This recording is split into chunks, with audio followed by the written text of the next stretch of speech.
Good morning, students. In our previous lecture, we had a discussion on representation of electronic configuration of the element.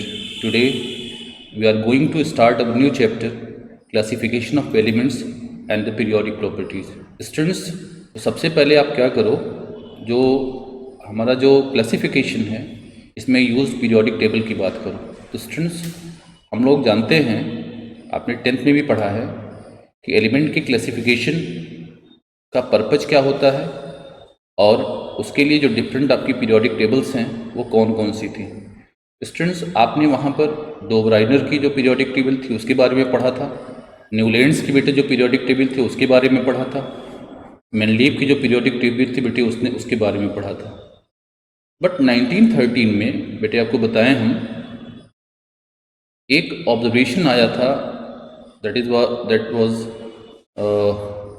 Obtained by the Moseley, जो कि एक English physicist थे। उन्होंने कहा बेटे देखा क्या कि अगर हम लोग क्या करें, जो हमारी मेटल्स हैं उनके ऊपर हाई स्पीड इलेक्ट्रॉन को बम्बार्ड कराया जाए तो उनसे जो एक्सरे एमिट होती है बेटे, एक्सरे जो एमिट होंगी उनको न्यू को मेज़र किया जाए, मतलब फ्रीक्वेंसी को मेज़र किया जाए और इस फ्रीक्वेंसी को बेटे क्या कर दिया जाए, जेट के अगेंस्ट प्लॉट कर दिया जाए। तो डेफिनेटली बेटे एक स्ट्रेट लाइन मिलती थी, यहाँ पे न्यू प्लॉट किया आपने बेटे और यहाँ पे जेट प्लॉट किया। ये जो लाइन मिली हुई है डेफिनेटली ये बताती है कि हमारा जो एलिमेंट की जो प्रॉपर्टीज़ हैं, चाहे वो फिजिकल हो चाहे केमिकल प्रॉपर्टीज़ हैं बेटे, उनका जो एटॉमिक नंबर है this is more fundamental than बेटे your atomic mass. So based on the observation of Moseley बेटे एक नया लॉ सजेस्ट किया गया जिसको हम लोग मॉडर्न पीरियोडिक लॉ बोलते हैं। Students, according to your modern periodic law the physical and chemical properties of elements of the periodic function of their atomic number, मतलब बेटे जो प्रॉपर्टीज होंगी that must depend on the बेटे atomic number of the element, but it do not depends on the atomic mass of the element. Students, based on this one here, एक periodic table बनाई गई बेटे, एक नया form of periodic table आपको structure किया गया जिसको हम लोग मॉडर्न पीरियोडिक टेबल बोलते हैं। बेटे इस मॉडर्न पीरियोडिक टेबल के बनाने में देखो, केयर करो, तो आपके पास बेटे ये 4 साइंटिस्ट थे, रेंज, वर्नर और बेटे bore and Bury. But these are the 4 scientists who had contributed more in the design of this periodic table here. देखो इस periodic table में बेटे आप केयर करो तो that consists of 7 horizontal rows। बेटे ये 7 हमारी horizontal rows हैं। ये जो horizontal rows होती हैं इनको हम लोग कहते हैं these are said to be the periods। फिर आप देखो यहाँ पर ये वर्टिकल कॉलम 18 है, these are shown by the Arabic numeral 1 2 3 up to 18 here. बेटे ये हमारी, इनको हम लोग जो वर्टिकल हमारे कॉलम हैं इनको हम लोग ग्रुप बोलते हैं। स्टूडेंट्स, अगर केयर करो, अब आप ध्यान से सुनो कि जो हमारा बेटे आप बोल सकते हो ये जो हमारा पीरियड है these are said to be first, second, third, fourth, fifth, six, seventh period, और जो पीरियड नंबर 1 है दैट कंसिस्ट ऑफ बेटे you can say here that consists of 2 elements। it has only 2 elements। first जो आपका है that have 2 element, 2 element जो आपके first period में है बेटे। सेकेंड और जो थर्ड पीरियड है that contain 8 element, तो सेकेंड और थर्ड में 8 एलिमेंट है बेटे। फोर्थ और फिफ्थ में 18 एलिमेंट है। सिक्स बेटे जो सिक्स्थ आपका है दैट हैव 32 एलिमेंट, और जो आपका सेवन्थ है दैट हैव 25 एलिमेंट। और ये 25 एलिमेंट होने के नाते बेटे अभी ये still it is incomplete here. तो पहले आप समझिए, तो आपका जो पीरियड होगा, यो period first contains 2 element, second and third contains 8 element, fourth and fifth contain 18 element, six contains 32 element and seventh is incomplete and this contains 25 elements. Students, और देखो इन सब में देखो तो ये 14 की सीरीज़ है। ये देखो लेंथेनम से लेकर के ल्यूटीशियम तक बेटे ये 14 की सीरीज़ है। और यहाँ पे एक्टिनियम से लेकर के आपके पास बेटे यहाँ पर लॉरेंसियम तक की ये 14 की सीरीज़ है। ये एलिमेंट बेटे देखो आपके 6 पीरियड के और 7 पीरियड के हैं। तो these 14 element from the 6 period and 7 period, these are placed below the periodic table and these are respectively called as the lanthanides and actinides here. Students एक बात और समझना होगा कि जो हमारा फर्स्ट पीरियड है that start with the hydrogen और इसकी जो एंडिंग होती है बेटे इनर्ट गैस पर होती है। बट आपका जो second period that start with the lithium that is alkali metal और ये जो होगा ये इनर्ट गैस। तो देखेंगे अब जितने सारे पीरियड हैं सब शुरू होते हैं एल्कली मेटल से और इनकी एंडिंग बेटे आपके योर इनर्ट गैस पर होती है। फ्रेंड्स एक बात और देखिए, यहाँ पर जो सारे जो एलिमेंट आपके पीरियोडिक टेबल के हैं this can be classified into 4 groups. बेटे एक को देखो, इस 2 ग्रुप के जो एलिमेंट हैं इनको हम लोग एस ब्लॉक एलिमेंट बोलते हैं। बेटे बीच के जो 10 ग्रुप हैं इनको हम लोग डी ब्लॉक एलिमेंट बोलते हैं।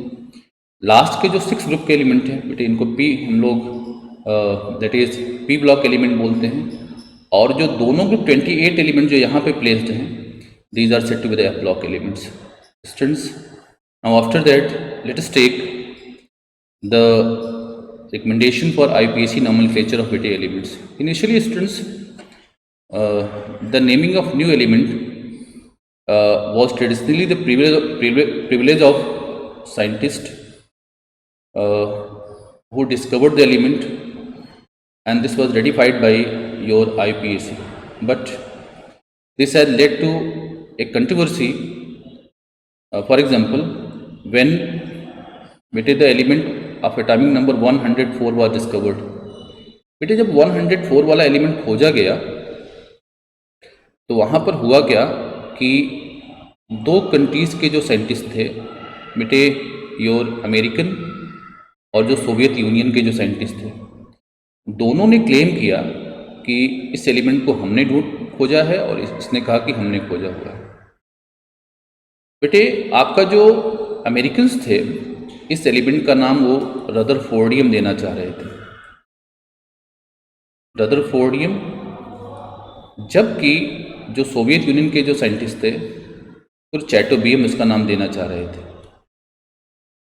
तो ये जो कंट्रोवर्सी हुई थी, to avoid such controversy, IPAC has made a recommendation for the naming of the newly discovered element until the discovery of element is recognized as well as the approved. So बेटे तो बनाया क्या, बनाया ये एक recommendation दी कि जब तक उस एलिमेंट की डिस्कवरी अप्रूव नहीं हो जाएगी तब तक उस नए खोजे गए एलिमेंट का जो नाम होगा और उसका जो सिंबल होगा that should be as per IPAC recommendation. Student जैसे मैं बात करूं, आप चलो आपको एक टेबल मैं दे रहा हूं यहाँ पे, let us take this one here. बेटे ये देखो डिजिट यहाँ पे हैं 0 1 2 3 4 5 6 7 अप टू 9। बेटे इनके लिए क्या किया गया, इनका जो नेम है IPAC में nil, un, bi, tri, quad, pent, hex, sept, oct, enn. तो जो नेम है this helps you to write the IPAC name of the element. और बेटे अगर उसका सिंबल लिखना हो तो उन सारे बेटे डिजिट के करस्पॉन्डिंग जो IPAC रिकमेंडेशन है उसके करस्पॉन्डिंग ये सिंबल है। तो दिस टू जो आपकी ये आपके जो कॉलम्स हैं this helps to you right. तो ये जो होगा क्या, with the help of this one you can write the name of the element and with the help of this one you can write the symbol of the element that we have। मैं आपसे कहूँ कि आपको मान लो हमने 105 बेटे दिया, इसका नाम आपको देना है। तो 105 के हिसाब से जो डिजिट पहली आई वो कौन सी है, 1 का IPAC में क्या नाम होता है, अन। फिर 0 है इसका नाम नील। फिर पेंट बेटे ये जो है 5 का जो IPAC नेम वो पेंट। और फिर आपको क्या करना, इसमें EM सफिक्स जोड़ देंगे तो गेट योर नेम हियर। तो आपको मिल जाएगा unnilpentium is the name of this compound. Students likewise let you have give the name of 115। तो 1 का अन,